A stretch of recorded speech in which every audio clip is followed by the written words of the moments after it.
Tras 12 años de guerra, la guerrilla salvadoreña y el gobierno del país iniciaron negociaciones para firmar la paz. Estas no fueron fáciles, pero las partes en conflicto pusieron la firma para pacificar el país y vivir en democracia. Bienvenidos a Claves, y esta es una coproducción de la televisión alemana Deutsche Welle y el canal 19 del grupo Megavisión de El Salvador. Mi nombre es Gonzalo Ernesto Cáceres y les presento de inmediato a nuestros invitados. Con nosotros tenemos al licenciado Jaime Martínez, abogado con posgrado en Justicia y Seguridad, director general de la Academia Nacional de Seguridad Pública y director del Centro de Estudios Penales de El Salvador. Gracias por estar aquí.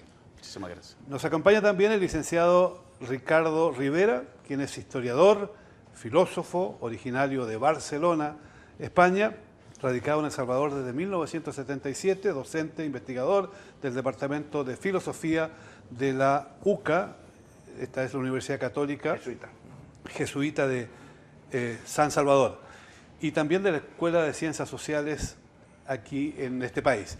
También está con nosotros el licenciado Dagoberto Gutiérrez, jefe guerrillero en el periodo de la Guerra Civil, negociador y firmante de los acuerdos de paz de este país. También está con nosotros el general Mauricio Ernesto Vargas, quien era en ese momento su principal enemigo en la guerra, del vicerrector, y él es militar retirado, firmante también de los acuerdos de paz de El Salvador y actual diputado en la Asamblea Legislativa de El Salvador.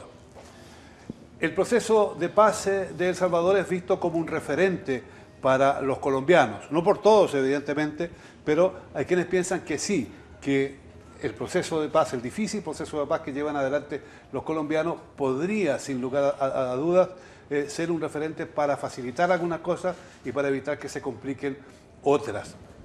Yo quisiera saber, usted que estuvo sentado en la mesa de negociaciones, si esto es así, si esto puede ser el proceso de paz que tuvo lugar aquí en El Salvador y que continúa, según algunos, podría ser un referente para los colombianos. Para las Naciones Unidas es un referente, sobre todo en lo que tiene que ver con la perfección del cese al fuego. Para la sociedad salvadoreña no es fácil suponer ese referente, porque en la negociación se negoció y se negocia el fin de la guerra. Lo mismo ocurre en Colombia, pero no el fin del conflicto. Entre guerra y conflicto hay una relación de continente y contenido. ¿Ves? El contenido, el continente es el conflicto, el contenido es la guerra. La negociación aborda nada más la guerra. El conflicto es otra cosa más extenso. Ese conflicto quedó en pie en El Salvador. Y mira qué cosas. Termina esa guerra con la negociación. Esa era una guerra civil, que es cuando se enfrentan dos partes en una misma sociedad. Y se abren las puertas para otra guerra, la actual, una guerra social, la más ignorada. ¿Ves? De modo que la figura del referente es una figura que requiere varios trapiches. ¿Qué aspectos general podrían ser tomados en cuenta de la experiencia de ustedes, los salvadoreños, la experiencia de la guerra, la experiencia de la paz, por quienes quieren que Colombia también consiga un acuerdo de paz y que la nación pueda vivir en democracia y en libertad? Bueno, el primer mensaje para los colombianos es que nadie debe estar desprovisto de la razón para querer más la guerra a la paz. Ese es el primer elemento que nosotros podemos decirles. No estoy de acuerdo con tus ideas, no estás de acuerdo con mis ideas, pero podemos discutirlas sin recurrir a la violencia. Es otro elemento sustantivo de un marco teórico que hay que desarrollar. El tercero es mejor coexistir que matarnos y es mejor hablarnos que ignorarnos. Estos elementos en el concepto teórico es lo primero. Con respecto a lo que decía Dagoberto, es más o menos similar. el problema, no deben de confundir lo que es el proceso de pacificación con lo que es la construcción de la paz. Esa frontera imaginaria es un problema que ustedes en un proceso colombiano van a tener. Si no saben diferenciar ¿por qué? Porque el proceso de la paz, si queremos definir paz, pues tenemos que definirla con sus dos estadios. Uno, la paz elemental como ausencia del conflicto. Dos, la paz superior, que es la construcción del bienestar de los salvadoreños en los campos políticos, sociales y económicos en amplias libertades y con el respeto de las leyes. La sumatoria de ambas es la paz en el término global. El Salvador no puede ser ni tan siquiera ejemplo para nadie, puede ser un referente. El método que se utilizó para llegar a ese acuerdo preliminar. Se llegó a un acuerdo que hoy día permite a El Salvador vivir en democracia. Podemos cuestionar que es una democracia que no funciona, que tiene dificultades, que tiene problemas, pero para las nuevas generaciones, ¿qué representa esta posibilidad? Que estos dos hombres que están aquí, que se enfrentaron con las armas, ambos hoy día puedan conversar. Yo represento a una generación intermedia, digamos, cuando el conflicto estaba en lo más álgido, fue mi época estudiantil, universitaria, en la Universidad de El Salvador. De algún modo también presencié, fui parte de la conflictividad por ser estudiante organizado en la universidad. Yo, primero quiero decir que me siento muy honrado de estar acá con dos firmantes de los acuerdos. Con todo respeto, sí, yo no comparto la visión de Dagoberto. Yo no creo que hay otro conflicto en El Salvador en este momento. Creo que ganamos muchísimo con los acuerdos de paz. Comparto en ese sentido más la visión del general cuando dice, miren, como sea, con las imperfecciones que ahora tenemos e incluso con las nuevas conflictividades, que eso sí lo comparto con Dagoberto, hoy hay otras conflictividades, pero no creo que son las mismas. Independientemente de esos defectos que haya, estamos mucho mejor que esa época oscura, terrible, de locura que había durante la guerra que vivimos. Eso de que la vida, ¿cómo lo vivía un estudiante universitario? Que no podíamos ni andar música de protesta de Silvio Rodríguez, de Pablo Milanés, porque eso significaba que lo podían desaparecer a uno. A esos extremos llegamos. La juventud de ahora debe saber entender bien de qué trató un conflicto armado para valorar la paz que ahora tenemos, la paz relativa, si quieren, hablemos de la paz relativa, hablemos de la democracia relativa, pero es que es muchísimo lo que de verdad se ha logrado, e incluso yo iría más allá. Creo que tuvo que llegar un gobierno de izquierda, un segundo gobierno de izquierda, para que la democracia se consolide aún más. Es casi una paradoja para mí, porque lo que hasta hace unos 10 años atrás no sonaba mucho en este país, control de las institucionalidades, acceso a la información pública, combate a la corrupción, todos esos son temas que la democracia necesita, pero que en un momento dado, cuando había más una hegemonía de un poder ya establecido, era muy difícil que eso avanzara. Ahora hemos logrado avanzar bastante y yo recupero ante todo la valía de la paz, llámese el desmontaje de la guerra, pero estamos mucho mejor que antes. ¿Y qué aspectos podrían ser tomados en cuenta desde el punto de vista histórico? Partiendo de la base que las cosas han cambiado también. Hoy día El Salvador no es El Salvador de antes, Colombia tampoco es la Colombia que era en los tiempos de la guerra aquí. ¿Cuáles serían los aspectos más sobresalientes de tener en cuenta aquí a partir de la experiencia de El Salvador para que los colombianos digan, vale la pena seguir este camino? Claro. Sí, porque posiblemente en cuanto a lecciones, como son procesos bien diferentes y países bien diferentes, ¿verdad? Pero algunas lecciones se pueden sacar sin que necesariamente se trate de que el proceso salvadoreño sea modélico, se pueda simplemente copiar, ¿verdad?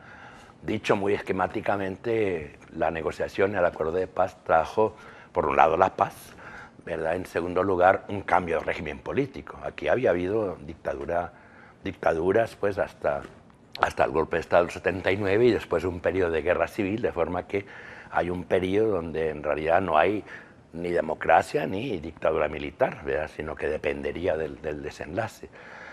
Se abre un periodo de democracia. aunque es cierto que sigue habiendo conflicto, pero claro, el escenario en el cual se puede manejar el conflicto, ¿va? Y los métodos que se pueden manejar han cambiado radicalmente. Y en este sentido, pues digamos, tiene razón Dago, pero también tienen razón mis otros colegas, pues, ¿verdad?, de que sí ha habido gran ganancia. Pero, ¿qué es lo que no se resolvió? Las causas del conflicto, las causas más profundas no se resolvieron, y no se resolvieron básicamente por un tema de correlación de fuerzas. Yo diría que en ese tema, saliéndome un poquito otra vez de la pregunta específica suya, ¿verdad?, porque las lecciones tienen que ver con las semejanzas entre ambos procesos, pero antes de las semejanzas hay que poner, digamos, la atención en las diferencias. Y hay grandes diferencias, ¿verdad? Se podían enumerar. En primer lugar, el tamaño, ¿verdad? Nuestro es un país muy pequeño, de 20.000 kilómetros cuadrados. Comparado con eso, Colombia es muy grande. Relacionado con eso, la presencia de la guerra en territorio colombiano está más o menos focalizada, es decir, es un problema de determinadas regiones, mientras que aquí sí afectaba a la totalidad del país, afectaba a la economía del país. El país estuvo estancado en esos 12 años y no pudo haber un levantamiento económico sino una vez solucionado el problema de la guerra. En cambio, en Colombia ha tenido incluso tasas de crecimiento económico muy elevadas en mitad de la guerra, es decir, ahí sí se pudo cumplir lo que aquí el gobierno de Duarte planteó: podemos convivir con la guerra, y la historia demostró que no era posible, había que resolver la guerra. En tercer lugar, ligado a eso, la riqueza. Este es un país pobre, muy pobre. Su mayor riqueza son los salvadoreños, es cierto, y es lo que estamos exportando, son salvadoreños ahora, parte del problema. En cambio, Colombia no, hay riqueza, y eso permite que las partes tengan cómo financiarse. Yo no conozco muy en detalle, pero sí entiendo que las guerrillas en Colombia, desde el año 64 en adelante, pues en un principio se financiaban con el tema de las esmeraldas, el contrabando de esmeraldas. Después la presencia de la coca, el mayor productor de cocaína del mundo. Es una economía ilegal, pero real, ¿verdad? Entonces, eso hace que tanto la parte gubernamental como la parte guerrillera tiene recursos como para mantenerse en guerra décadas. Eso no se dio aquí. No se dio acá. Que sería interesante también comparar un poco las FARC con el movimiento guerrillero en El Salvador. ¿Cuán idénticos son, cuán diferentes son, tanto desde el punto de vista ideológico como desde el punto de vista militar? Qué importante esa pregunta. Fíjate que la FARC viene del asesinato de Jorge Eliezer Gaitán en 1948, candidato presidencial del Partido Liberal. Entonces se puede decir, viene de los liberales. Y eso sería cierto, sería cierto. En cambio, el FMLN guerrillero fue una expresión de un acuerdo político entre organizaciones políticas de la pequeña burguesía intelectual, que todos los que organizamos, pensamos y dirigimos la guerra, pertenecemos a esa clase, pequeña burguesía intelectual, que es la que organiza la rebelión en toda la sociedad. Ve la diferencia, pero hay otras diferencias, hay otras diferencias. La FARC expresó más o menos un solo filo ideológico durante la guerra. El FMLN guerrillero fue un acuerdo político, pero no un acuerdo ideológico.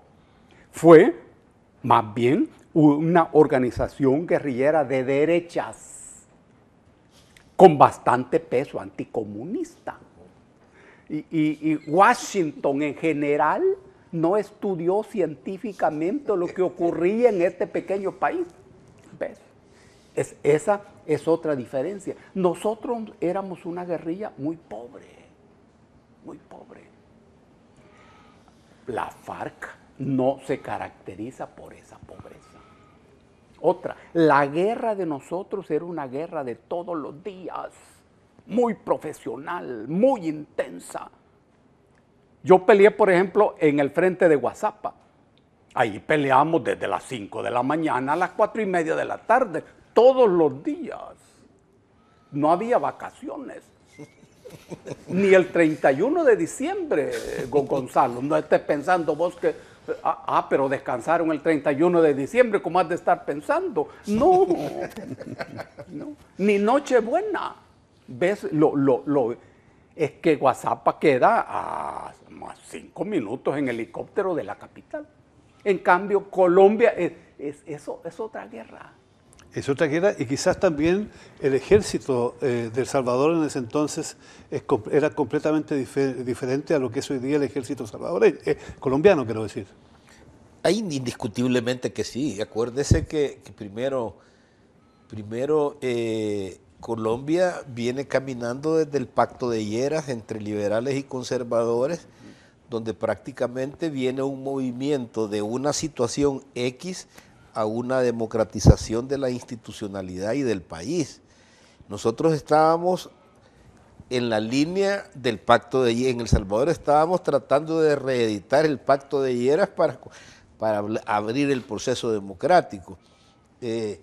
Difiero con Dago en que eran derechas, porque tienen un ideario político. Que no me vayas a decir que tenés las dos manos derechas. Es muy anticomunista este chato. No, chato, democratizate. No, se puso más a la izquierda, de la izquierda. No, el asunto es que no me vayas a decir que tus dos manos son derechas, porque tampoco lo voy a creer. Este es incrédulo. La diferencia sí está en la geografía topográfica en un primer nivel, en la geografía humana en un segundo nivel, el nacimiento de la FARC, si bien están más o menos ahí van finales de los 40, principios de los 50, pero nacen precisamente desde el punto de vista del faro de la Unión Soviética, del socialismo soviético inicial, porque así nacen el tiro fijo, y viene todo ese encadenamiento que viene desde una perspectiva de un ideario político. No se trata de buenos o de malos, no. Se trata de un ideario político en lo cual tenemos dos planos diferentes y que lo que tenemos que acercar lo que tenemos que administrar es cómo los acercamos para no quedarnos gravitando en el espacio y dejando el centro libre, porque entonces ahí es donde vienen los problemas. Luego viene, con el tiempo, viene la mezcla que se da entre los narcos y la guerrilla, y ahí se desnaturaliza desde el punto de vista de la filosofía y del ideario político, y se vuelven, desde mi punto de vista, en una narcoguerrilla, un narcoterrorismo. Y eso no fue la guerrilla salvadoreña, No. por un lado, y segundo,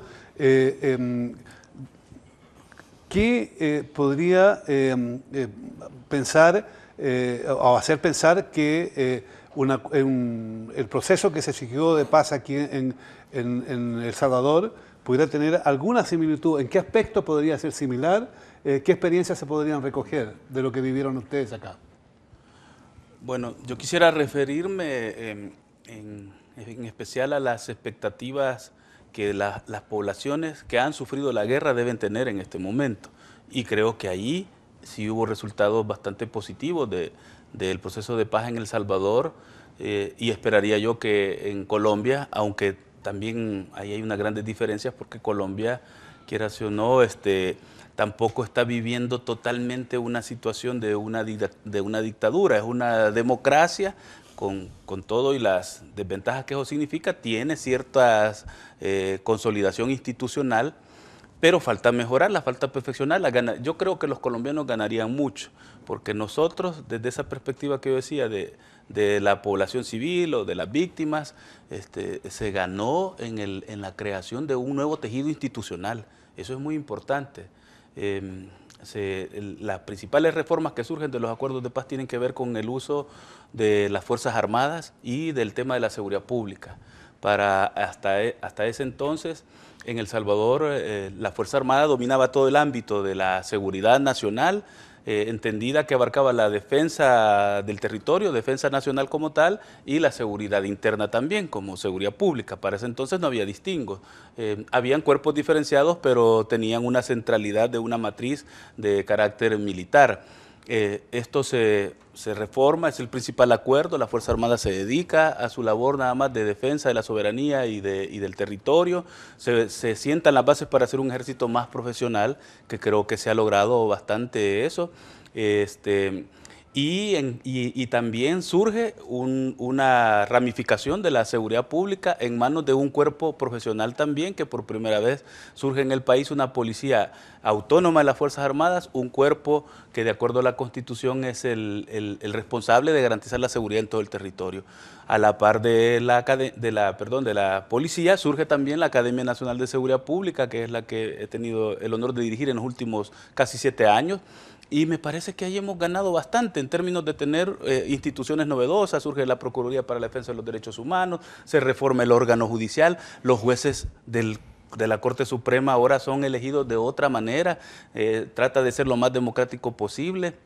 El Ministerio Público es reformado. Ese tejido institucional a mí me parece que es muy importante. O sea que un resultado, a su juicio, bastante positivo a partir de estos acuerdos de paz. Sin embargo, la situación, como ustedes mismos decían, en Colombia hoy día es bastante distinta. Hay una realidad internacional diferente. ¿Cuál es el peso de esa nueva realidad internacional en el caso colombiano? ¿Qué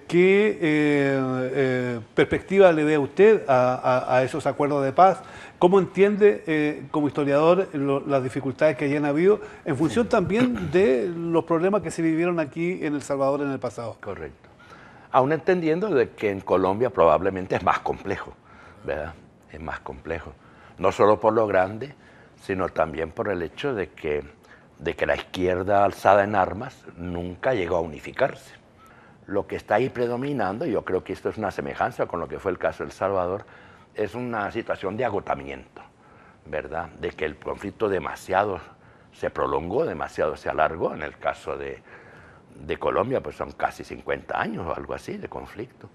En el caso nuestro, pues 12 años, que eso es, bueno, más del doble de la Segunda Guerra Mundial, una cosa tremenda.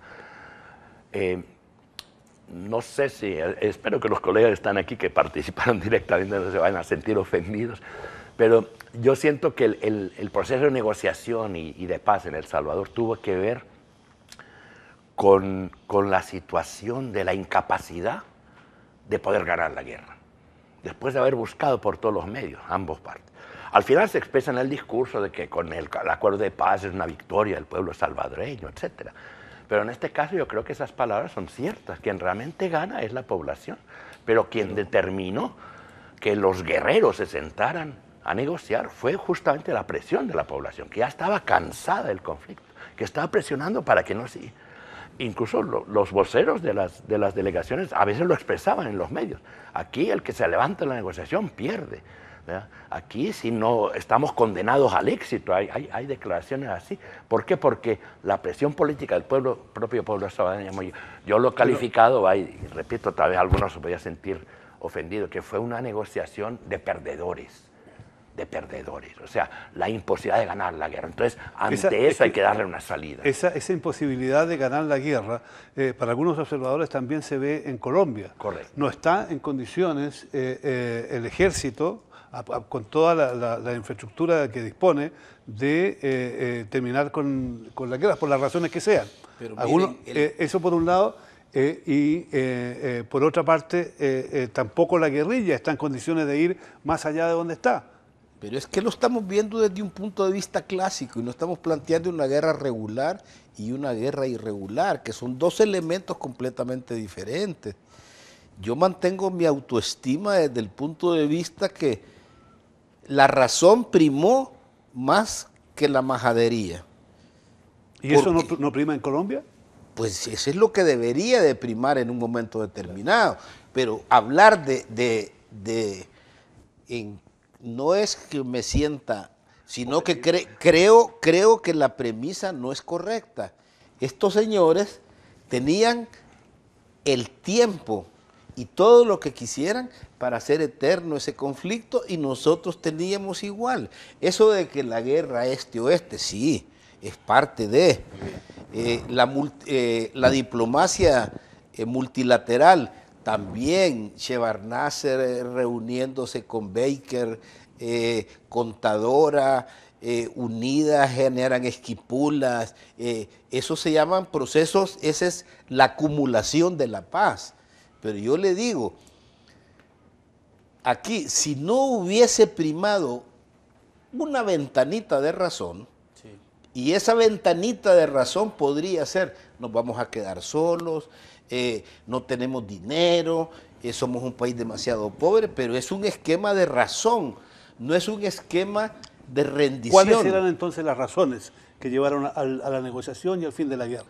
Que no pueden haber ningún individuo desprovisto de la razón para que desee más la guerra que la paz. Todo proceso inicia y tiene su fin tarde o temprano. Son otros elementos. Hagámoslo lo más temprano posible para evitar el desgaste más grande. Cuando yo llegué a Contadora, cuando yo estuve reunido con este muchachito que parece de carita de yo no fui, en México. Es terrible, ¿lo estás viendo? En México, en Chapultepec, en Venezuela, en Costa Rica, 4 procesos donde se generó la parte de derechos humanos. Eran sumamente complejos, la pita estaba súper estirada. El problema era, miren, ya no les tiren porque se va a reventar.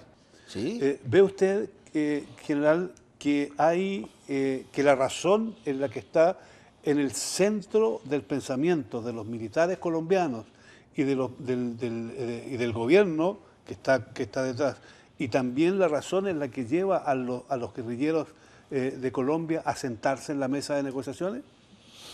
Bueno, primero expresaron que Colombia, por su geografía topográfica, su geografía humana y por su historia de desarrollo, es un panorama completamente diferente. Yo quiero decir mi experiencia.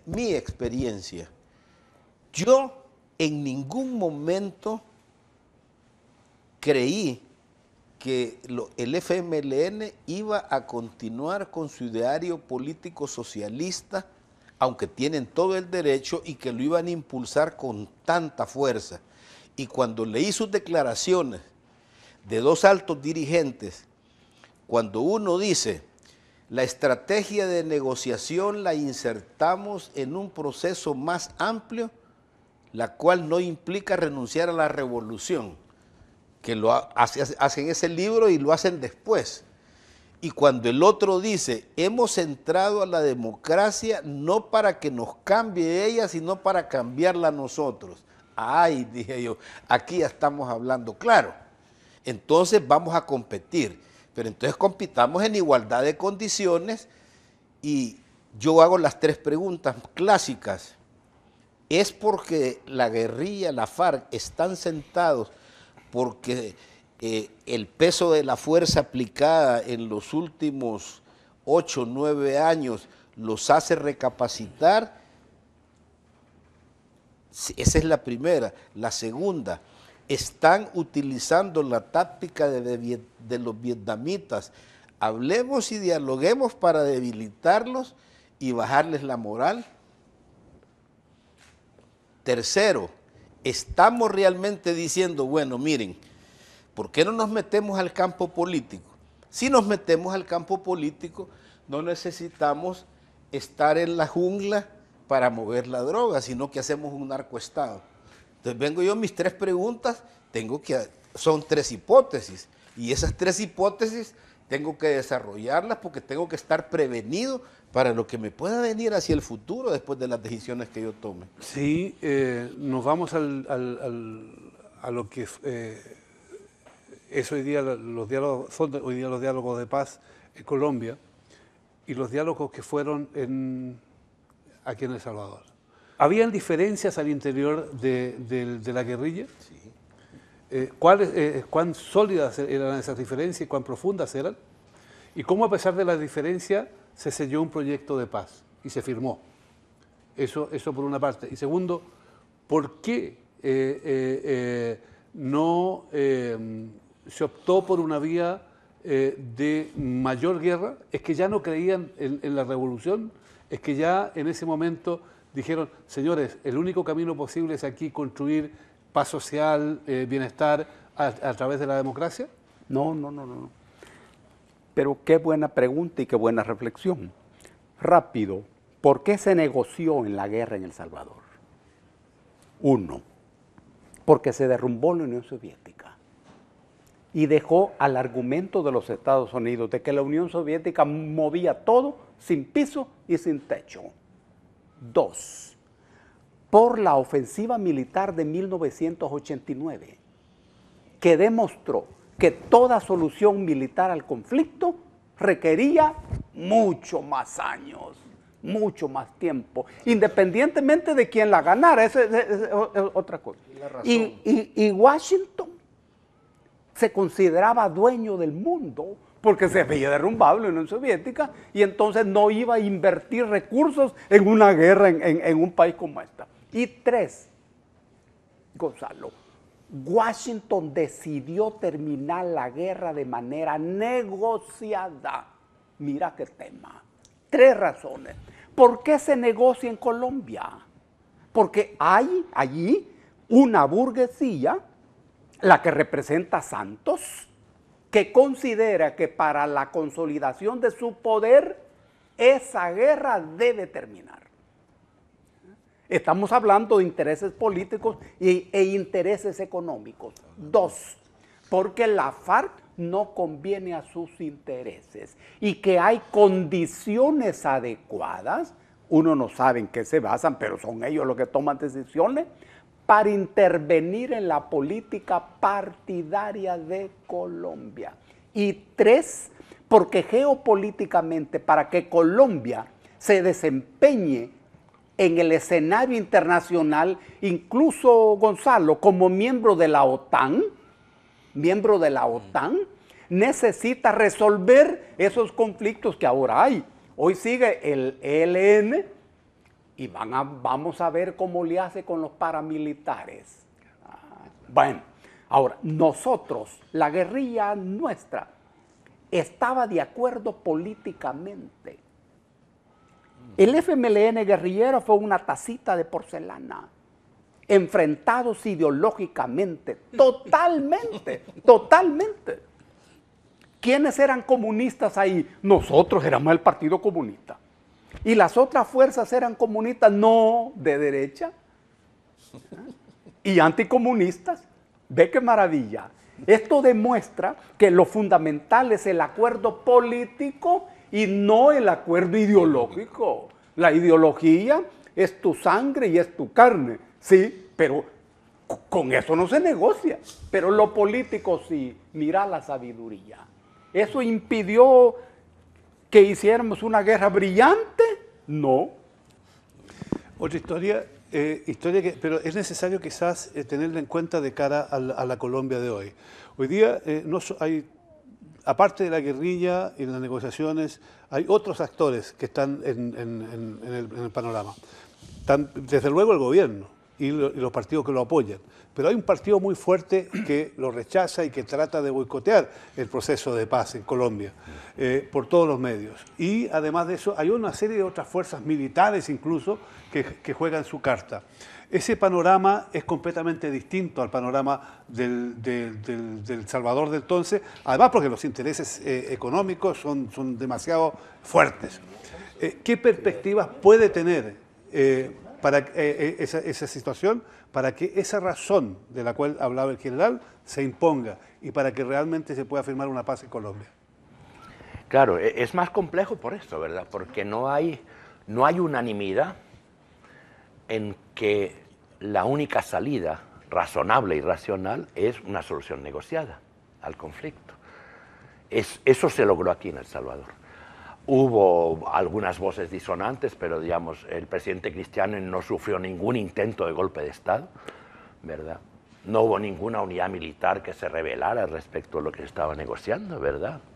Una comisión negociadora gubernamental donde estaba el general Vargas como representante de alguna forma de la Fuerza Armada, representando al presidente, ¿verdad? Como asesor político-militar que como representante de la Fuerza Armada. Claro, pero un simbolismo muy importante, que hubiera un militar en la comisión negociadora, ¿verdad? Y a nivel del frente de la guerrilla, tampoco no hay ningún jefe guerrillero que se oponga a lo que ¿verdad? No hubo ninguna rebelión, es el carácter así, como ejemplar. Es como la luz, sobre todo para la guerrilla, de que si había que ganar la guerra y era el fin, de pronto es, bueno, no, la guerra era el medio para obtener otro fin. Así es. Un fin que se puede obtener a través de la negociación. Yo creo que esa es la luz de la razón, ¿verdad?, que ambos bandos van a aceptar. ¿Cuál es la lección que deja este proceso a los salvadoreños? El proceso de la guerra y la paz, y qué ventajas o qué podría traspasarse como idea a los colombianos desde El Salvador. La experiencia de la negociación demostró que a pesar de que existían antagonismos radicales, bueno, una guerra fratricida es eso, un antagonismo radical, y que parecían imposible que hubieran puntos de encuentro entre los bandos enfrentados. Sin embargo, lo hicimos, se hizo, tuvo la capacidad, las partes en el conflicto, con el apoyo, eso sí, de la cooperación, de la comunidad internacional, de países amigos, que hicieron una muy buena labor también, pero si no hubiera voluntad de un lado y de otro, si no se llega a esa capacidad de racionalidad, de decir, bueno, todo puede estar, todo es imperfecto, pero es mejor estar en un escenario donde no hay una guerra abierta, aunque después administremos las conflictividades de otra manera. Entonces, primer gran lección es la capacidad que se tuvo, la voluntad de llegar a acuerdos a pesar de las grandes y terribles diferencias. Porque si nos remontamos al pasado, esta conflictividad viene desde que El Salvador se independizó de la corona. Hubo alzamientos tras alzamientos, el del 32 es el más conocido, pero han habido. Esa es una primera gran lección, y la otra es la de que no hay que caer en el desencanto inmediato. Yo, si desde mi generación puedo plantear algo, es no hay que caer en el desencanto inmediato, porque las causas profundas, sociales, económicas de la guerra todavía se mantengan, porque en eso sí comparto con Dagoberto, de que ahí sigue habiendo un conflicto, eso es cierto. Pero a la par de esa conflictividad que no logró resolverse, se está construyendo también la democracia, se están construyendo instituciones más sólidas. Por primera vez se logró en este periodo que a la izquierda se le permitiera acceder al poder, lo que no se había permitido, y fue una de las causas del conflicto con los fraudes electorales del 72, del 77, que históricamente se sabe que ahí había ganado la izquierda, pero no se le reconoció. Entonces vamos avanzando. Y entonces mi mensaje es, no hay que caer totalmente en el desencanto, poco a poco vamos avanzando. Vamos avanzando. Con la experiencia que ustedes dos tienen en la guerra y en la paz, ¿creen ustedes, mirando la situación que hay en Colombia, que allí se alcanzará la paz? Uno de los problemas que tuvimos y que ellos tienen, y que sí está en el nivel práctico, es: tenemos que definir qué queremos hacer y qué queremos evitar. ¿Queremos la paz o queremos la guerra? Son dos cosas diferentes. ¿Quiero ganar la paz o quiero ganar la guerra? Hacer la guerra es una tarea militar, ojo. Hacer la paz es una tarea política. Ahí está la primera diferencia. Puedo ganar la guerra, pero puedo perder la paz. La guerrilla puede ser derrotada militarmente, pero jamás para obtener la paz por la vía militar. La paz, ahí lo que hay es